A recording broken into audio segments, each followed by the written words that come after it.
Hey leaders, we are almost hours away from loading buses and heading to Carolina Creek for junior high camp, and we are so thankful that you are coming along on this journey with us. We just got back from an incredible high school camp and cannot wait to see what happens at junior high camp. But before we go, I want to make sure that you have all of the information you need to make you super successful in leading over the next couple days with our junior high students. So on this email that this video was attached to, you will also find attachments for a couple different things. You're going to find your leader guide. You're going to find a packing list and info sheet.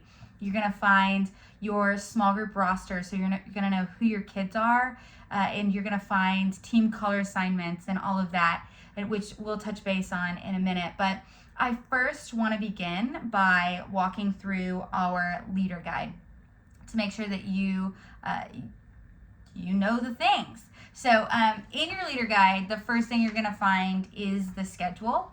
The schedule, you'll notice on Wednesday at 12:30, we're going to check in at the main building, not at the hub, but at the main building. Our students are going to check in and we're going to load and leave by about 1:30.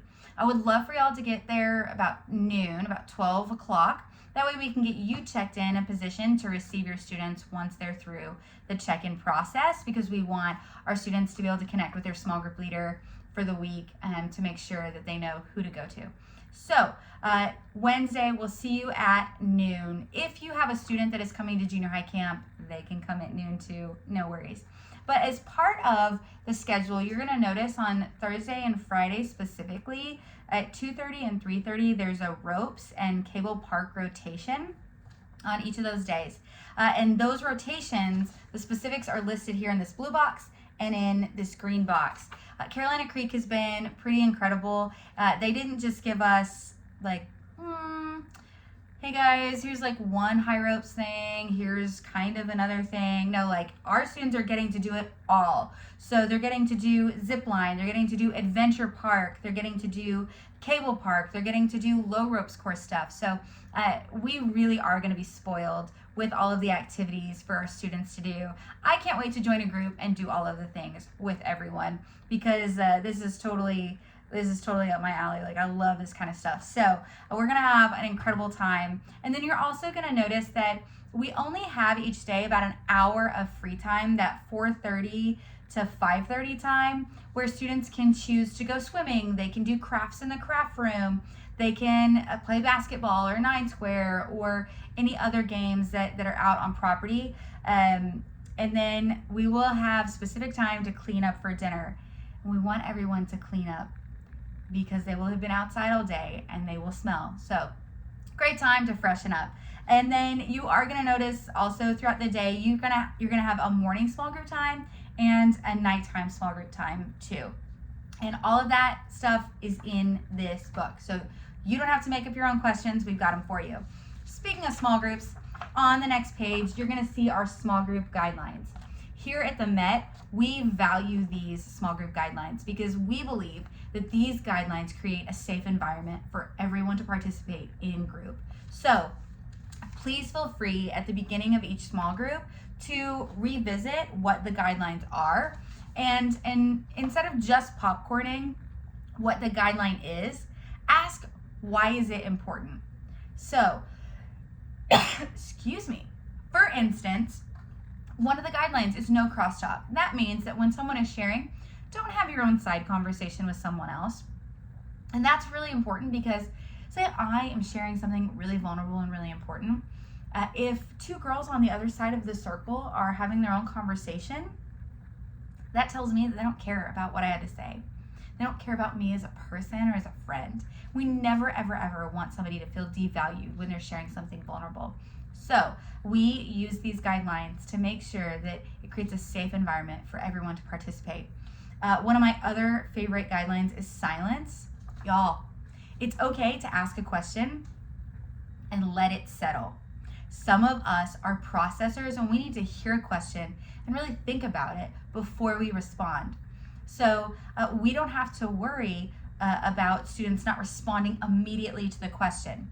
Now, if there is an excessive amount of silence, you can always ask as the leader, hey, would it help if I rephrased the question or asked the question again? Some people, they need to hear the question in a different way to be able to answer. So feel free to rephrase questions as well. But don't be afraid to let there be some silence. Kids may giggle because they're not used to it, but by the end of our time together, they'll respect the silence too. And then really encourage your students to use I statements. That's another really big one. Instead of saying, well, you know, we do this, or I know someone who does this, or it feels this way. Say, hey, you want to personalize that and use an I statement? So let them really get personal and introspective with their question, with their answers to the questions. And then all of your guides for your small groups are on the following pages. So they're listed as Wednesday night is night 1. So the night 1 small group.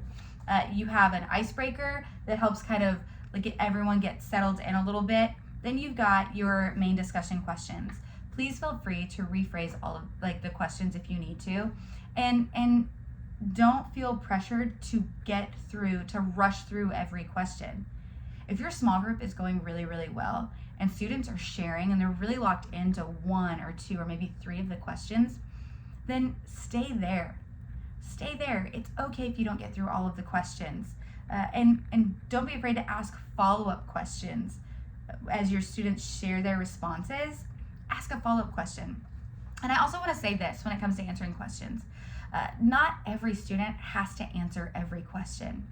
You may notice that there are some students that are a lot quieter. Maybe they're very personal processors. And so if you notice that you've got a kiddo that is pretty quiet during group, doesn't really share, utilize the time outside of group to just check in with that student and ask them what they're thinking or maybe how they're processing what they're hearing, or even just get to know them a little bit and see how they're doing. And then maybe as you get to know them, they'll open up more and more in group. But you can continue conversations to check in with students outside of the group time through our camp experience. And then we always say close in prayer. And you don't have to close in prayer. You can ask a student to close in prayer. And here's one of the things I want to encourage you. As a small group leader, you are a facilitator. You're not a teacher. So don't worry about teaching a lesson. Ask questions and lead discussion. And you will be so surprised what students will share, what they'll learn about themselves and what they'll learn from each other. So lean into the questions. Don't worry about being a teacher. Then you've got your morning small groups. They have a green label. So that's how you differentiate nighttime and morning small groups. And then once you get through all of the small group material, you've got a notes page just in case you need it. And then the camp map. This is going to come in really handy. It's going to be pretty valuable. So take a look at the camp map and familiarize yourself with where we're at.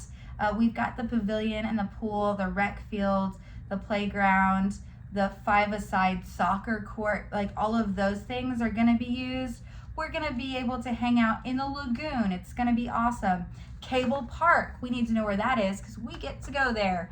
And then we've also got Adventure Park, which is up here. And then you're going to be able to also locate where your cabins are within this and see where the worship center is in comparison to where our cabins are. So keep this handy. Our students are also going to have student books that have space for notes, that have the camp map. So they should also be able to familiarize themselves with this. All of you have a co-leader, so you're not leading alone. All of you have a co-leader. That information is mentioned in your attachments. Check out your small groups. Check out your cabin assignments. As part of your cabin assignments, it really is making sure that all of our kids go to bed on time, and that if they need anything while they're in the cabin, you can help them out with that. We do have a camp nurse going with us, so if they do turn in medication or get a stomach ache or get a headache, anything like that, you don't have to deal with that. We have a camp nurse that's going to take care of all of those things, so you can send them to the camp nurse. But as far as being in the cabin, just help our kids go to bed. Then one of the things that we've done with all of our students is no matter what small group they're in, we've actually kind of shuffled them up and mixed them up into these color group teams. We've got green, red, yellow, and blue. So we've got 7th grade girls, 8th grade girls, 7th grade boys, 8th grade boys, like all kind of mishmashed together on these different teams. We did our best to make sure that they had friends on each team, so they're not just like with a bunch of kids they don't know. You as a small group leader, you can pick whatever color team you want to be on. That's totally fine. Or you can remain very neutral and you can support a team a day, because your students are going to be mixed up on all of the different color teams. But we are bringing a group of high school students called Camp Team that's going to be running all of our large group rec time. They're going to be running all of our games that happen in our worship services.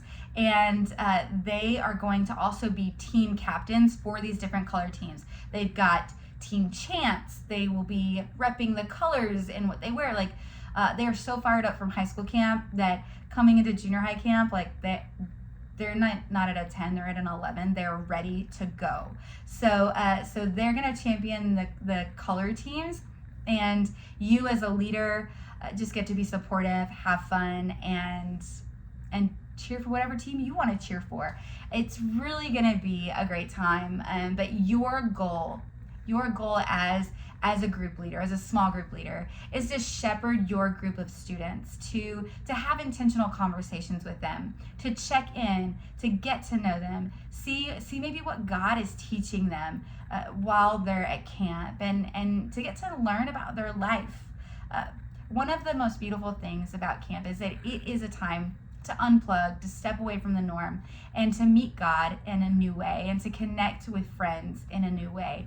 So to help in that, we've actually told all of our students that we're taking away their cell phones. They can have them for the ride up there on the bus, but once they get to dinner time, we've got lock boxes for the cell phones. They'll turn in all of their cell phones, and then at dinner time, if they need to check them out, we'll have them available to check out, and then they'll check them in at the end of dinner. Phones will be checked out primarily so that the parents can hear from their kiddos. That's been a pretty big deal for parents wanting to just touch base with their kid.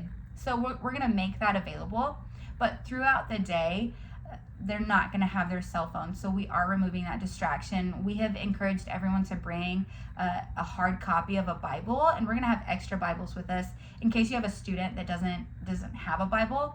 We are making them available. So if you have any questions, I think I've pretty much covered it all. But if you have any questions at all, please reach out to myself or Seth. But we cannot wait to see you on Wednesday and tackle junior high camp with you. So we hope you get some rest, get packed, and are ready to go.